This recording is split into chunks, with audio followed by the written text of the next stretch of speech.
At the high school. I have already said that I was learning at the high school when I was married. We three brothers were learning at the same school. The eldest brother was in a much higher class, and the brother who was married at the same time as I was only one class ahead of me. Marriage resulted in both of us wasting a year.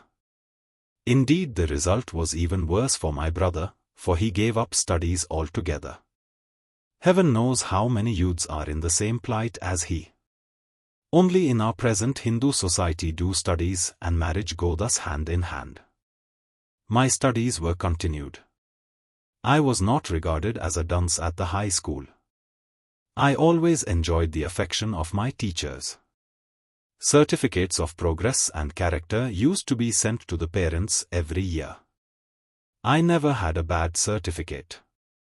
In fact, I even won prizes after I passed out of the second standard. In the 5th and 6th I obtained scholarships of ₹4 and 10 respectively, an achievement for which I have to thank good luck more than my merit. For the scholarships were not open to all, but reserved for the best boys amongst those coming from the Surat division of Kathiawad.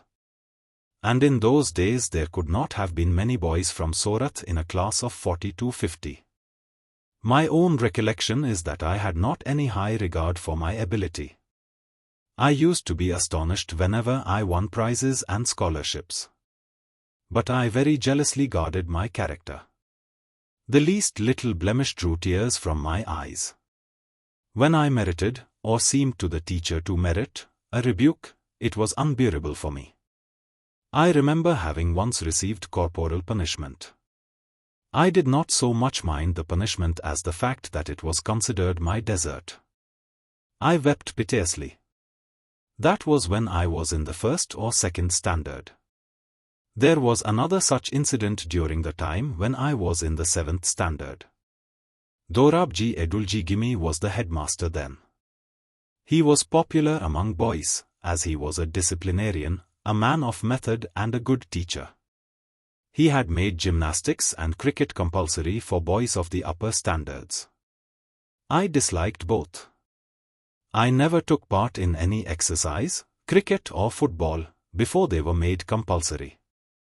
My shyness was one of the reasons for this aloofness, which I now see was wrong. I then had the false notion that gymnastics had nothing to do with education. Today I know that physical training should have as much place in the curriculum as mental training. I may mention, however, that I was none the worse for abstaining from exercise. That was because I had read in books about the benefits of long walks in the open air, and having liked the advice, I had formed a habit of taking walks, which has still remained with me. These walks gave me a fairly hardy constitution. The reason for my dislike for gymnastics was my keen desire to serve as nurse to my father. As soon as the school closed, I would hurry home and begin serving him. Compulsory exercise came directly in the way of this service. I requested Mr. Gimi to exempt me from gymnastics so that I might be free to serve my father. But he would not listen to me. Now it happened that one Saturday, when we had school in the morning, I had to go from home to the school for gymnastics at 4 o'clock in the afternoon. I had no watch, and the clouds deceived me. Before I reached the school the boys had all left. The next day Mr. Gimi, examining the roll, found me marked absent. Being asked the reason for absence, I told him what had happened. He refused to believe me and ordered me to pay a fine of 1 or 2 annas, I cannot now recall how much. I was convicted of lying. That deeply pained me. How was I to prove my innocence? There was no way. I cried in deep anguish. I saw that a man of truth must also be a man of care. This was the first and last instance of my carelessness in school. I have a faint recollection that I finally succeeded in getting the fine remitted. The exemption from exercise was of course obtained, as my father wrote himself to the headmaster saying that he wanted me at home after school. But though I was none the worse for having neglected exercise, I am still paying the penalty of another neglect. I do not know whence I got the notion that good handwriting was not a necessary part of education, but I retained it until I went to England. When later, especially in South Africa, I saw the beautiful handwriting of lawyers and young men born and educated in South Africa, I was ashamed of myself and repented of my neglect. I saw that bad handwriting should be regarded as a sign of an imperfect education. I tried later to improve mine, but it was too late. I could never repair the neglect of my youth. Let every young man and woman be warned by my example, and understand that good handwriting is a necessary part of education. I am now of opinion that children should first be taught the art of drawing before learning how to write. Let the child learn his letters by observation as he does different objects, such as flowers, birds, etc., and let him learn handwriting only after he has learnt to draw objects. He will then write a beautifully formed hand. 2 more reminiscences of my school days are worth recording. I had lost 1 year because of my marriage, and the teacher wanted me to make good the loss by skipping a class, a privilege usually allowed to industrious boys. I therefore had only 6 months in the 3rd standard and was prompted to the 4th after the examinations, which are followed by the summer vacation. English became the medium of instruction in most subjects from the 4th standard. I found myself completely at sea. Geometry was a new subject in which I was not particularly strong, and the English medium made it still more difficult for me. The teacher taught the subject very well, but I could not follow him. Often I would lose heart and think of going back to the 3rd standard, feeling that the packing of 2 years' studies into a single year was too ambitious. But this would discredit not only me, but also the teacher, because, counting on my industry, he had recommended my promotion. So the fear of the double discredit kept me at my post.